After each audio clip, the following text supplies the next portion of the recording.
I want to thank our sponsors, Athletic Greens, who created AG1, one of the most innovative packets of supplements, including 75 high-quality vitamins, minerals, whole food source superfoods, probiotics, and adaptogens to help you start your day right.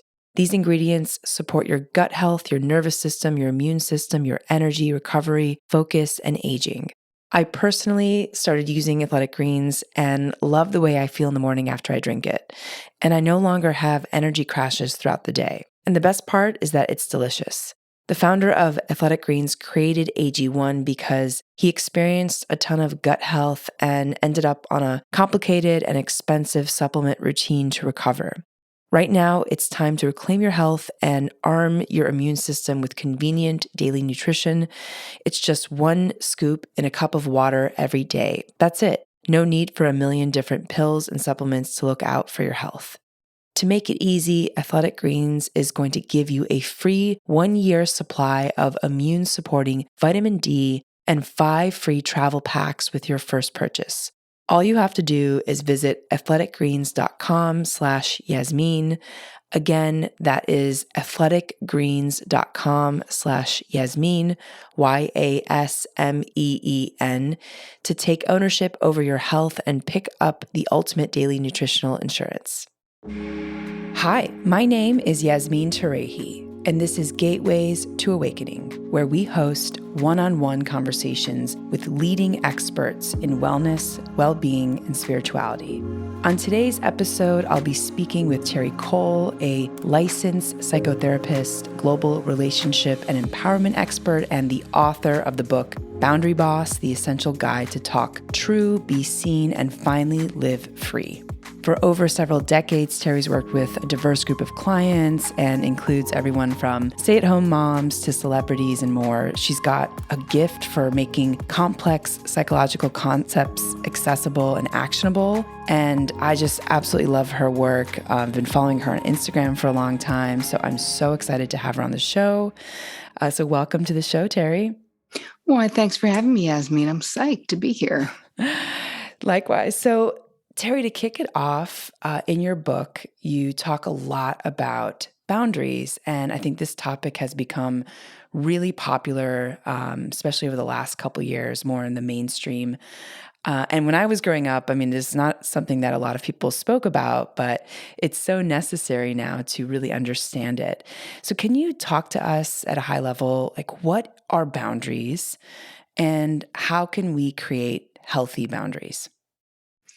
Well, the way that I describe them, it's basically think about it like your own personal rules of engagement. Our boundaries are to let others know what's okay with us and what's not okay with us. So your boundaries, according to me, are broken up in your preferences, your limits, and your deal breakers, like the non-negotiable things in your life and in your relationships. And then the how to establish clear boundaries, is that part of this question? Yes. Oh, I mean, here's the thing. There's a whole process with boundaries, which is why I wrote a whole book on it, that we have to know our preferences, our limits, and our deal breakers, because it's one thing to know them. So that's the first step. But then we need to have the ability to clearly and transparently communicate them. And where I find so many of my therapy clients and people in my courses have difficulty is the translation from, I know it in my mind, but how do I say it and feel empowered or feel like I have a right to say it in my relationships? Got it. So actually, I think that this first part is super interesting because I think a lot of people probably don't actually know what their limits are, maybe what their values are and what they stand for. So do you coach people on that first part, or is this something that folks need to kind of spend some time in self-inquiry? This is a part of the way that I break it down in Boundary Boss is we always start with you, right? Everything begins and ends with you, everything in your life, everything that you create. It's all about your relationship to yourself. So much of the time, clients would be so busy in life and checking boxes and, doing all the things that we do, right? All the emotional labor, all of the working. Many of us are mothers and caregivers for aging parents and have massive careers as well. And all of that. you have to slow down enough to look at how you feel about what's happening in your life. And so in the beginning of the book, the first exercise I have you do is this massive list, which is called the okay and not okay list in every area of your life, from the really big things to like the really small things, because most of us never even stop to think about those things. And that is the beginning, is where are you unhappy? Like, where do you feel dissatisfied in your life? Because that's probably where you need a boundary. We also, if we want to do it sort of more quickly, we can look at like what needs your attention more urgently would be, I have my clients and people in my courses and in the book, I have you do a resentment inventory. Because so much of the time where we're feeling resentment is where a boundary is being violated, either one that we have established with words or one we've just thought about and think the other person should know, but we haven't actually told them, or we're not getting a need met in some way. So right now, anyone listening, you can think about, where are you holding on to resentment and for whom? And that would be a good place to start. Interesting. And in terms of being able to like deliver the boundary, like via kind of a communication, like how does that work? Because I think a lot of people maybe struggle with communicating their boundaries. And, it's funny because I used to live in New York, and I think New Yorkers, I think, don't have as big of a difficulty with stating their boundaries. And I think folks in California, and of course, I'm just speaking generally, but Mhm. but yeah, I'm sort of curious, where do people struggle with communicating, and how can they communicate, especially if they find, let's say, fear around communicating their boundaries? Well, why don't we start with why we struggle? Because it's so important to understand, because so many of my clients were like self-blaming, like, what's wrong with me? Why can't I do this? I should do this. I'm grown up. What's the deal? Most of us were raised and praised for being self-abandoning codependents, right? This is how we were raised in life. Be incredibly self-sacrificing, do for others, right? It's better to do for others than to do for yourself. Be nice. How important, who was not raised to be, if you're a woman, to be a good girl, right? If you identify as female, most of us were raised to be good, quote unquote. And that means to be perceived as being nice. And that's not about asserting yourself. That's about complying with others. And so by the time someone gets into my therapy office or into one of my courses, they're not even sure about what they want. What they really want is to not have conflict. Many people, what they really want is to not have any problems, to not have to confront someone, to not have to have hard conversations. And so in the avoidance of those things, there is a lot of self-abandoning and there are no boundaries. So it's not at all surprising that people find this very hard to do. So much so that I wrote an entire book about it. Like that's how many people in my therapy practice over the past 25 years had no friggin' idea what a boundary was or how to communicate them. So we start with the why it's hard, because you're a human and this is the way you were raised. If you think about boundaries, being fluent in the language of boundaries, just like being fluent in any other language, you wouldn't just know it because you want to. You really would need someone to teach you. And most of us, nobody did teach us. And in fact, they taught us the opposite. Super fascinating. And does that come from like early childhood kind of family Mhm. dynamics? Like, why would someone have difficulty in creating boundaries? Like, how does that start? It's exactly what you said, Yasmin. It's, family of origin stuff for sure. But the way that I teach it is like we all have our own unique downloaded boundary blueprint that is influenced by family of origin, country of origin, culture, family system, when you were born, if you're the oldest or the youngest. And we learn this. It's modeled behavior that we learn. So no one has to tell us. Right? We learn by osmosis as children. So when I say they're downloaded blueprints, it's like an architectural blueprint for a house, but that someone else designed, maybe like centuries ago, and it just keeps getting handed down from generation to generation. So part of the beginning process, if you want to become more expert at setting healthy boundaries in your life and communicating effectively, is you really need to understand what is in that downloaded blueprint, because so much of these are like schemas in your unconscious mind of the way you're supposed to be. Fascinating. Fascinating. Wow. And so, what about maybe we could double click on a couple of these Mm-hmm. terms, because I think for some people it's new. We've got a pretty wide ranging kind of audience from all different parts of the world. So the term enmeshment. I think what's interesting about it is, from what I understand, it's something that is also, can be part of this family system and dynamic between a parent and child. And then it can also happen in your relationships later in life. So, can you talk to what is enmeshment? Why does it happen? And how can it affect your life and relationships?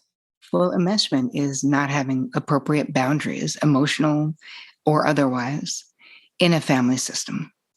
So it's like not having the right to be a separate individual than the whole, let's say. So if you have an enmeshed family system, that means there's a lot of group think. That means there's a huge identification with, like, we are people that. And the if you try to differentiate from that system, there will be punishment. So nobody wants to know what you think if you think something different than the system. And there's all kinds of loyalty issues that go along with this, where if you think differently than the bulk of the system, then you are disloyal, right? So you learn not to speak up if you think differently. You see this a lot with, it can happen with parents and children, where there's an enmeshment where the kid almost feels like an extension of the parent.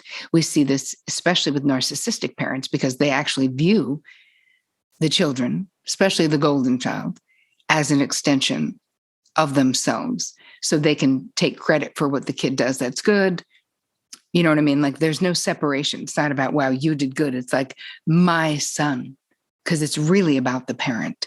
That is emotional enmeshment. Wow. And how can you tell, in your therapy, like if someone's not aware of that dynamic, like what are some of the telltale signs of someone who's enmeshed with a parent? Well, it's all the same signs, a lot of it of codependency.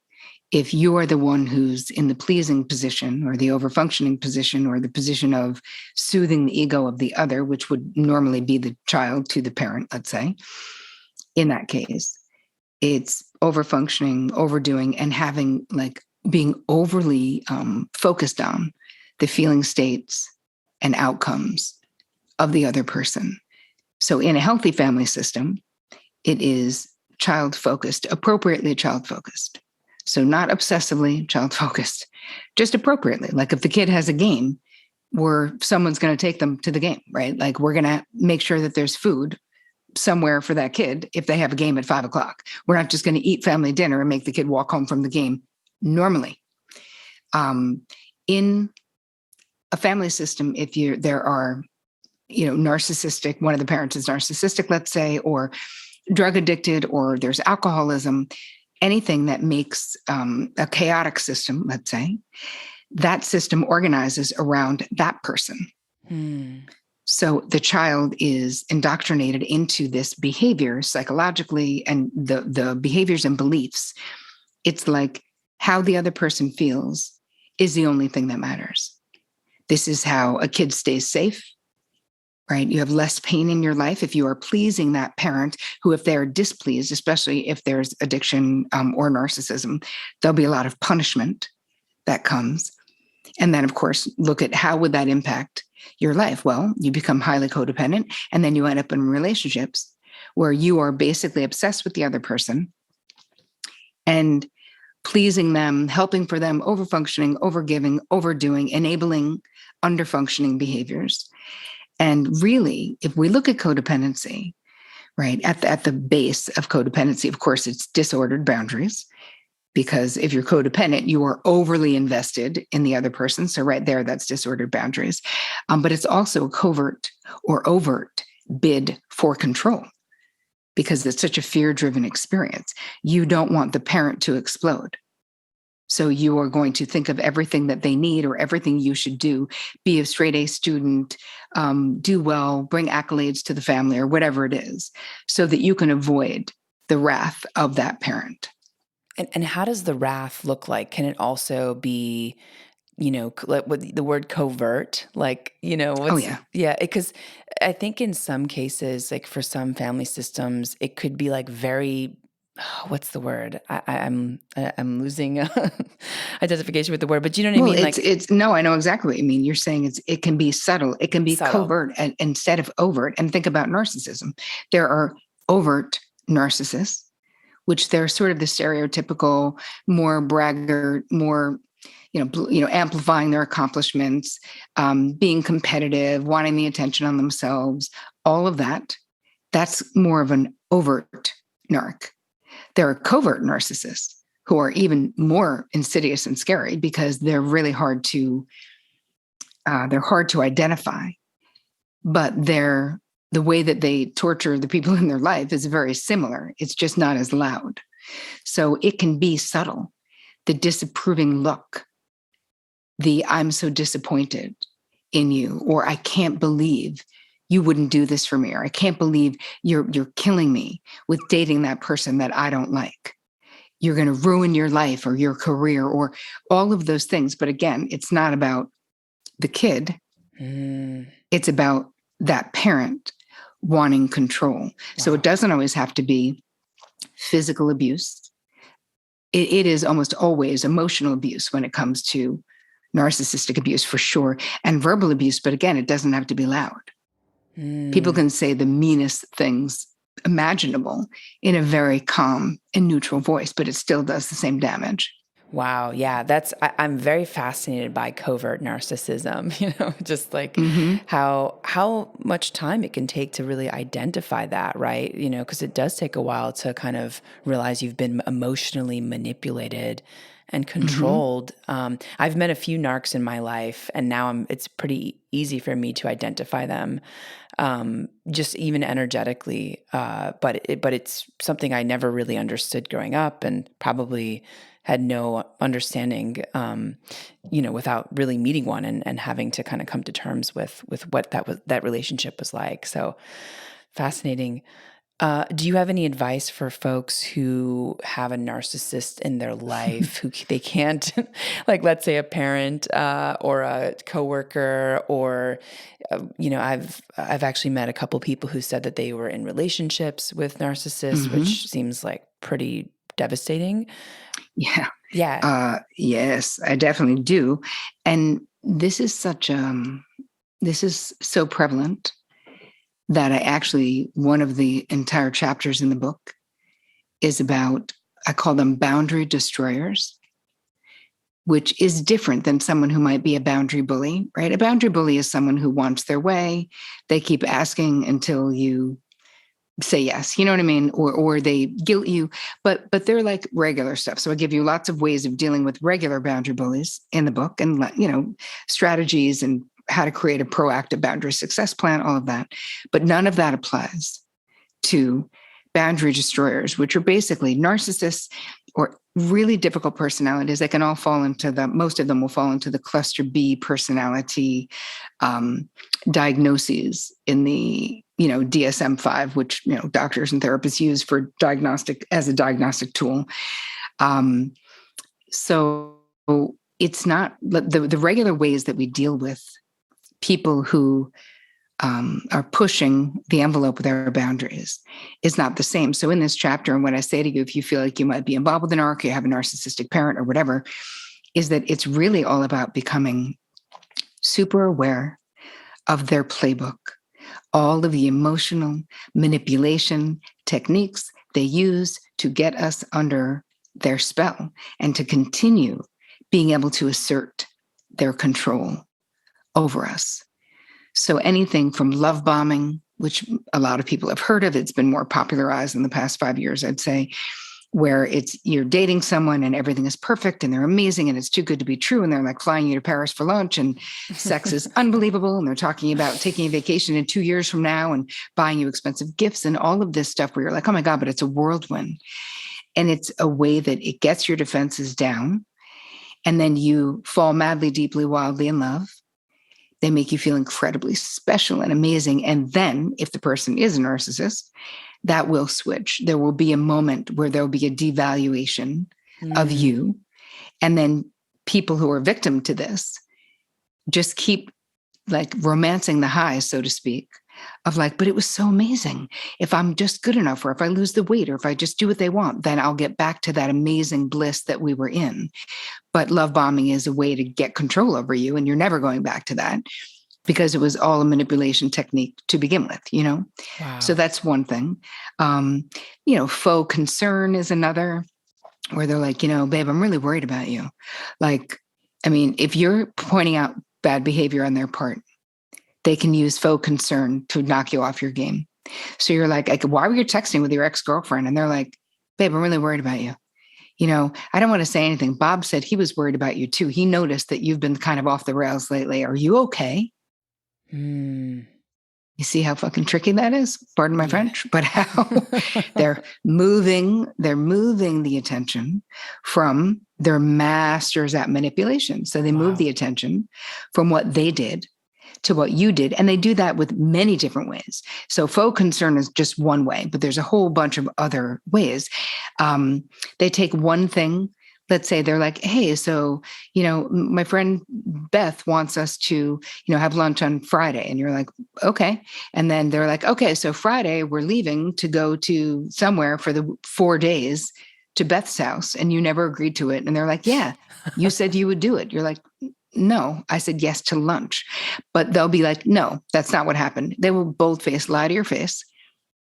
Don't care. Like, any means necessary is a way that we find that with narcissists, whatever they need to do to get you back in line, they will do. So the way that you can be most empowered, there's two things. One, become an expert on the manipulation tactics. You can go boundarybossbook.com, go get my book and look at chapter 10. It'll tell you all the things. And also, there are other ways of stepping back. If you have a parent who's a narcissist, and every time you tell them something great, they seem great, but eventually they're going to rain on that parade, or eventually they tell something intimate that you talked about. They then will throw it up in your face to like use it against you, to mock you, to hurt your feelings. You have to remember that they're capable of that kind of emotional violence.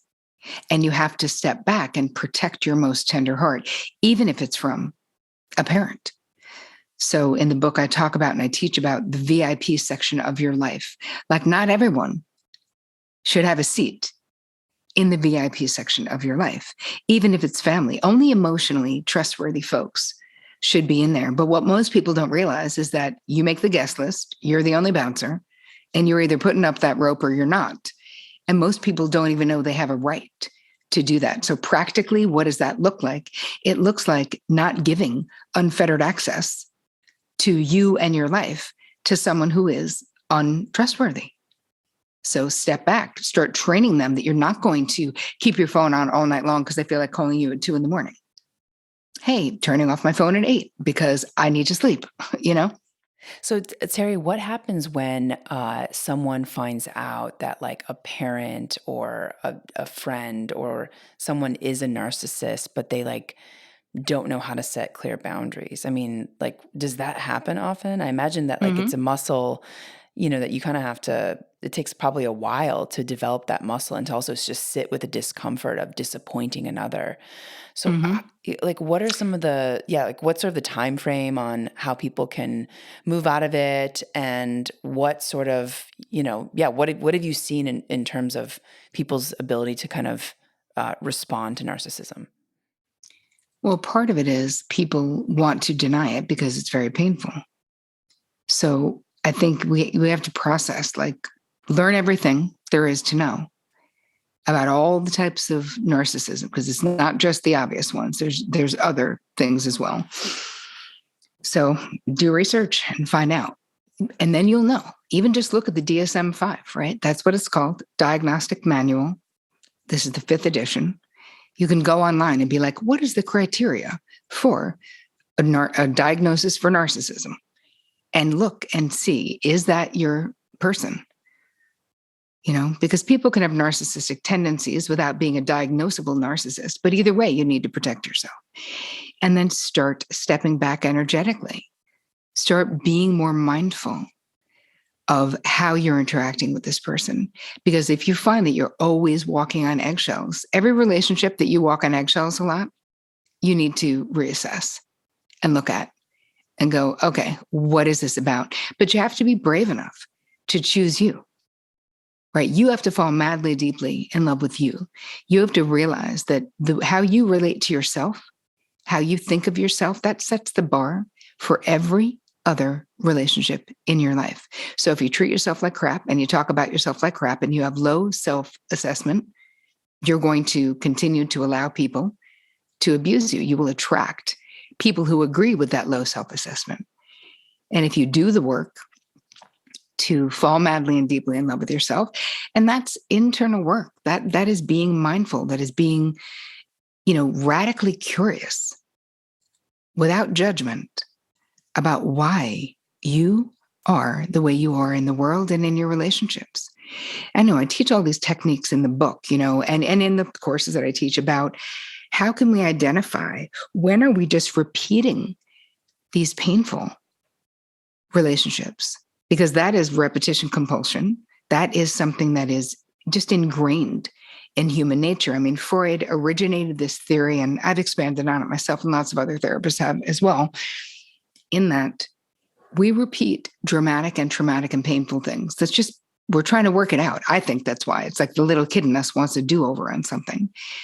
But I can teach you a quick way to try to understand when you are in a repetition, which is ask yourself, who does this person remind me of? Ask yourself, where have I felt like this before? Ask yourself, why is this behavioral dynamic, basically the dance that we're doing? Why is it, where have I seen it before? Have I been in it? Have I witnessed it? What does this remind me of? And you would be shocked at the data that will come up where you're like, oh my God, I become, when I'm interacting with my girlfriend, boyfriend person, I become my mother and my father, and my boyfriend becomes, or my girlfriend becomes my bully father. Holy crap. I'm playing out the dynamic of the adults who raised me in my relationships right now. Let me go back to the original injuries and work on them. Meaning, there is something, if we continue to repeat these dysfunctional relational patterns, that means there is something that needs our attention that is historical. Right? There's something that is still sticky. So once you go, oh my God, I realized I'm playing this thing out. How did this impact me as a kid? Right? Do I have memories of seeing this? Was it scary? What was it? So we just got to get in there with radical curiosity and self-compassion, right? But no judgment, because this is the part that stops the growth, is when we get into like a shame spiral about things that we've done or relationships that we've been in or crap that we've put up with, let's say, in our lives. And that usually then will have us step away from doing the work. And I just want to normalize that right now in this conversation, Yasmin. Like there's no like handbook to like be a human being in a healthy relationship. And most of us did not have good role models. I didn't. I don't know. Maybe you did. But most of my clients, nobody was like, this is how to have a healthy relationship, like, or this is what boundaries are, or this is how to assert yourself in a self-empowered or self-embodied way. That wasn't what we learned. So really, it's on us now, because you don't learn it in school, not elementary, not advanced, nowhere. I got my master's degree to become a psychotherapist, and I didn't learn it there. Hence why I wrote a book, because I was like, oh my God, nobody knows anything about boundaries. So you can learn it though. So the good news is that even if you're listening to this and being like, oh my God, I'm a disaster. I was a disaster too. Wherever you are, if you're like, I'm literally a boundary disaster, or I'm a relationship disaster, or whatever, you're in the exact right spot, in the exact right moment of your life, listening to this exact podcast to make a change. you can change your life. I help hundreds of zillions of people around the world do it all the time. So don't worry about what you don't know. Worry about how you're going to learn it. Powerful. Wow.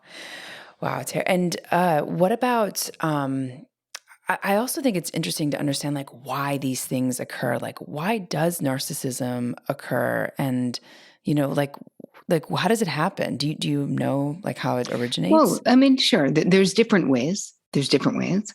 I mean, sometimes it's like massive neglect in childhood creates that, because at the base of a narcissist is like the most fragile sense of self.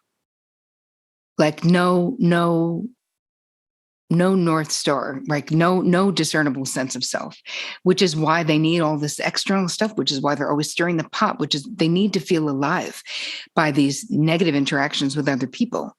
It also could be having parents who told you were friggin' amazing and you never did anything, and people like in a real way, right? Not just like everybody gets a gold star, right? That way too, I'm sure, but in a way of like, you're Jesus Christ come again, but you don't know why. You don't feel that way. That can create some of this. I mean, listen, they say that, psychopaths are born and narcissists are made. That is the quote unquote conventional wisdom when it comes to therapy land. You can also be raised by a narcissist. And let's say if you feel very identified with that parent, you can take on those qualities. So a narcissistic parent can create that, because we end up a lot of times repeating things that we've seen, right? So either if you had parents, and let's just say your mother was a narcissist and your father was a victim of that, let's just say, if you had a traditional family, then you may either victimize your partners, or you may be the victim.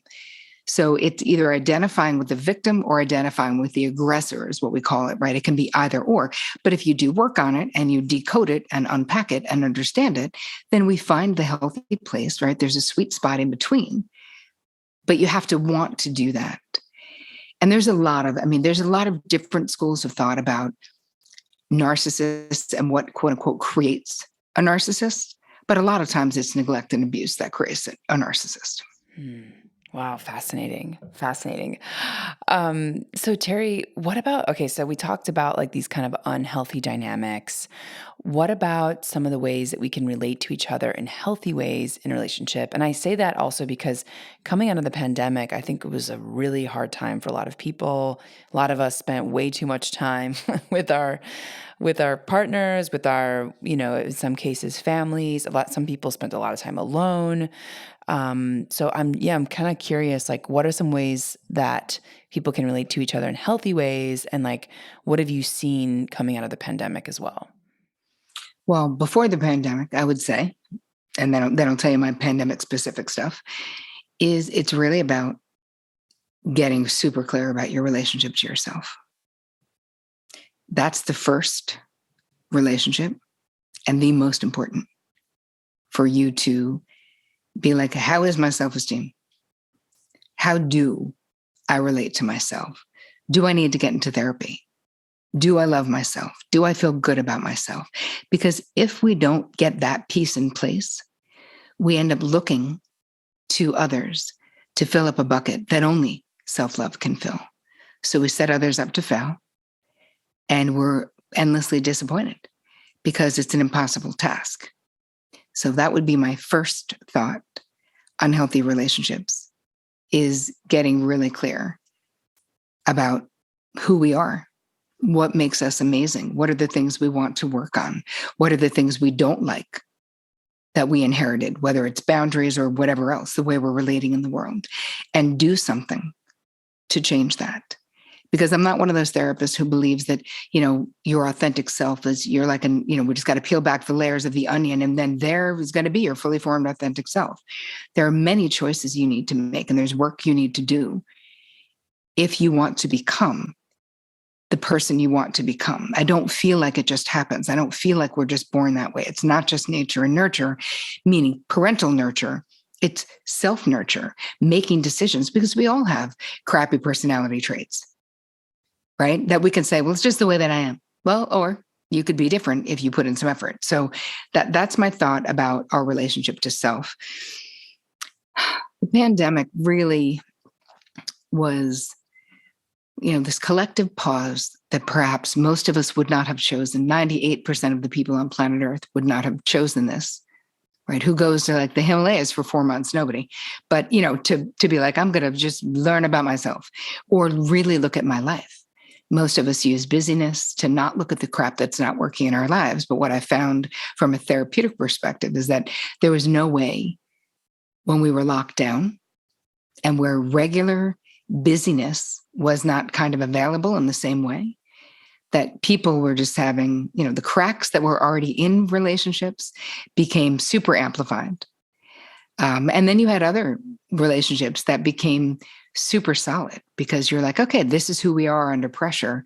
Wow, we're amazing. Like we are now bonded from this experience together. So it made a lot of people face their difficulty in talking true. I had a quick story. I had a client who was drinking a lot more during the pandemic and high. So we're tons of people drinking, doing gummies, smoking weed, just being able to roll out of bed and brush one tooth and then hop on your Zoom call rather than actually having to get up and do all the things you would normally do. People who tended to mood alter with substances. It was a little bit of a, kid in a candy store moment where you're just like, it doesn't matter. I can get up, drink my coffee on the thing. Everything is going to be fine. So she was drinking a lot. Had a very stressful situation and trying to do her job from home and a kid and her partner and all the things she had. And, she kept wanting to focus on it. She wanted me to keep her accountable to not drink during the week, just drink on the weekends. And so like for the 2 weeks running, she came in and she's like, well, I failed again. I did it Monday. And then by Tuesday, I was drinking my 3 big girl glasses of wine a night again. And so I was like, let me ask you something. So what do you get to not face, not feel, not experience by getting more than a little buzzed every night of the week? And she was immediately said, the state of my marriage. I was like, oh, so we should be talking about the state of your marriage then. And what I just shared with listeners is those are the questions. They're called secondary gain questions that you can ask yourself anytime you're stuck in behavioral patterns that you don't like maybe you say, I'm going to get healthy and fit. And then you never do. You're going to ask yourself, what do I get to not face, not feel, not experience by not doing that? Right? This is internal boundaries we're talking about when we fall down on ourselves a lot, make promises we don't keep to ourselves. That is having disordered internal boundaries. And you will get the unobvious gain. That's what secondary gain means, right? We go to the gym. The obvious gain is because we want to be healthier, let's say. Secondary gain is not obvious because most of us want to get unstuck when we're stuck. So you can put these secondary gain questions like in your back pocket. And when you find yourself in a situation like my client found herself in, she wanted to blame herself. She was too weak. If she had more discipline, she'd be able to stop drinking, all those things. And I was like, it's not that. You're like incredibly successful. Like I knew it wasn't a discipline problem. It was a different problem. And it was immediately revealed when she answered the secondary gain questions.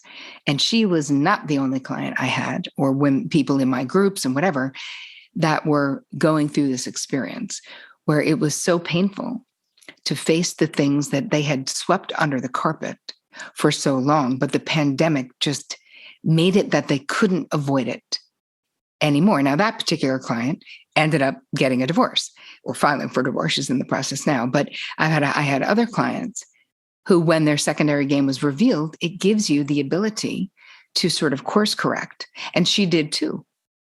She was no longer drinking 3 huge glasses of wine a night because she was now dealing with what was actually happening. Because really, as humans, we can only talk it out or act it out. I love that. We can only either talk it out or act it out. Wow. So you talk a lot about knowing yourself and doing a lot of like self-inquiry and really practicing this self-love, which I think a lot of people just have not learned growing up. And I think we're in a culture where there's so much busyness, right? From the moment, we start going to school, up until the point we're adults, like it seems like we don't really have moments where we can sink into the work, other than maybe places like therapy or retreats or vacation. So I'm curious, like, how do you coach people to sort of, to cultivate like self-love and self-trust and safety in oneself? Part of it is to treat yourself the same exact way, with the same love and compassion that you would treat a child that you adore or your best friend. Like, we usually have two sets of rules. Rules for ourselves, we're way more caustic and punitive usually, and then rules for others. So it's creating that kind of a loving relationship with yourself. If you find yourself, self-recrimination about decisions you've made, stop.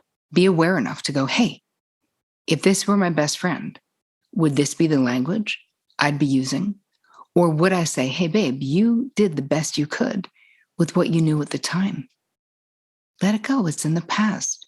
What's most important is that we learned something from it and now we're doing better, right? You would not be like you're an idiot to your best friend. So first step is, at the very least, to treat yourself as well as you would the people that you love the most. That alone will change your life. I don't necessarily think it's about, could be a mani, could be a facial, but it's really not about that. It's about, how do you talk to yourself? Do you know what you want in life? Can you prioritize how you feel? Do you share how you feel? Or are you constantly taking one for the team, quote unquote, so that you don't have to have hard conversations? And if that's the case, then what you know is you need to learn how to have what you think are hard conversations. That means hiring someone, getting into therapy, reading my book. I mean, there's so much out there to help you. I don't know that you need to do a retreat. I think they're great if you can, sure. But these are daily things. Like, you don't want to read a book, listen to the audio of the book, because it's a step-by-step process. And some people write books where it's like, just open it up and inspiration will come to you. That's not my book. My book is start here, then next, then next, then next, then next. Because no matter where you are, what level of evolution you're at, the steps are the same. Powerful. Wow, powerful.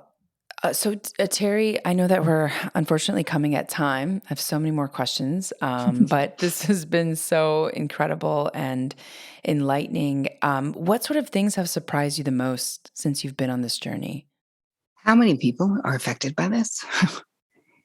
I mean, how many people, I can't even tell, all over the globe, people are reaching out to me everywhere, United Arab Emirates, Egypt, Panama, Spain, everywhere, saying, oh my God, it's like, I felt like you wrote this book for me. I feel like the stories you share, like, that's my life. I'm still going through that, and the hope.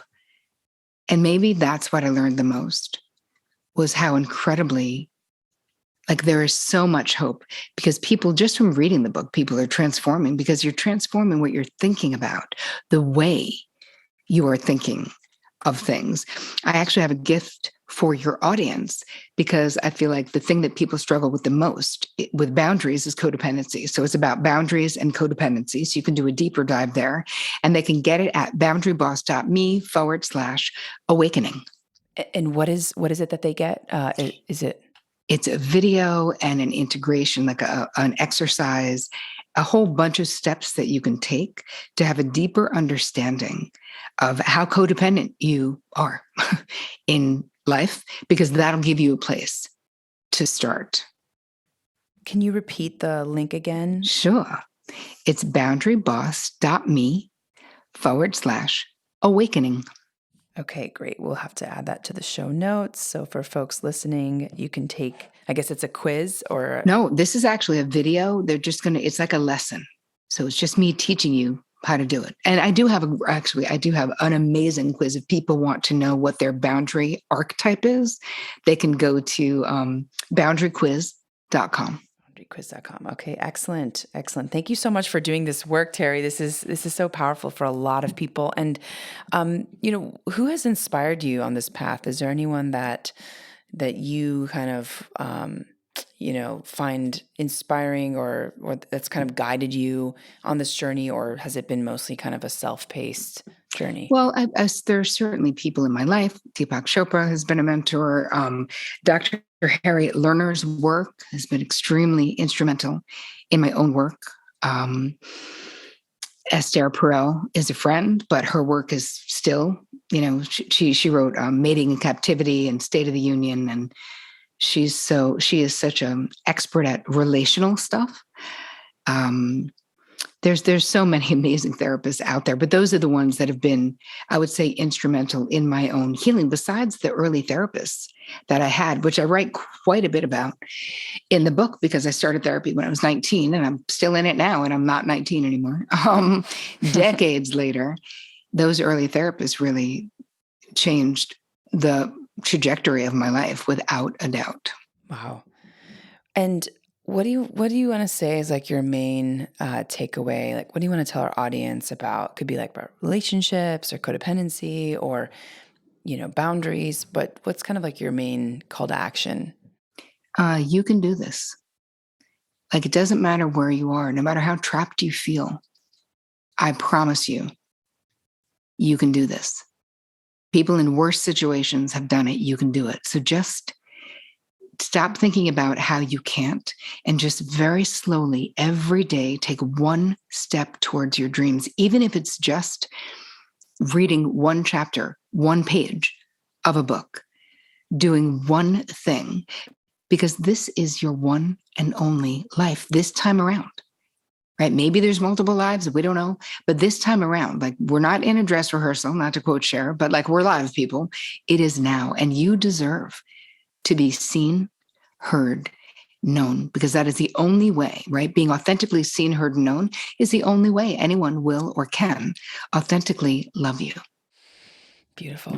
Wow. Beautiful, Terri. And where can people find you? What's the link and where can they find your books? Sure. Go to boundarybossbook.com to get the book. And you can get the book anywhere. But then if you go there, you'll get all of I still have a million bonuses for people because I love it. My website is terricole.com. I hang out mostly on Instagram at Terri Cole. So yeah, I will see all of you on the interwebs. Thank you so much for all your time, Yasmin. I appreciate it.